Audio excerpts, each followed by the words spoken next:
జనక మహారాజుకి ఇంకనూ ఇట్లా బోధిస్తూ, రాజా కార్తీక మాసం గురించి, దాని మహత్యం గురించి ఎంత విన్నా కూడా తనివి తీరదు.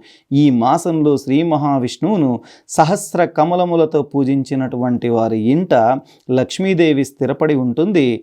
తులసీ దళములతో కానీ, బిల్వపత్రములతో కానీ సహస్రనామ పూజ చేసినటువంటి వారికి జన్మరాహిత్యం జరుగుతుంది. అలాగే కార్తీక మాసమందు ఉసిరి చెట్టు కింద సాలగ్రామాన్ని ఉంచి భక్తితో పూజించిన వారికి మోక్షం చక్కగా కలుగుతుంది. అది అంతా ఇంత కాదు. అట్లాగే బ్రాహ్మణులకు కూడా ఉసిరి చెట్టు కింద భోజనం పెట్టి తాను తినిన సర్వ పాపాలు కూడా పోతాయి. ఈ విధంగా కార్తీక స్నానాలు లో దీపారాధన చేయలేని వారు ఎవరైనా ఉంటే ఉదయం సాయంకాలం ఏ గుడికైనా వెళ్ళి భక్తితో సాష్టాంగ నమస్కారములైనను చేసిన దాని కారణం చేత వారి పాపాలన్నీ నశిస్తాయి.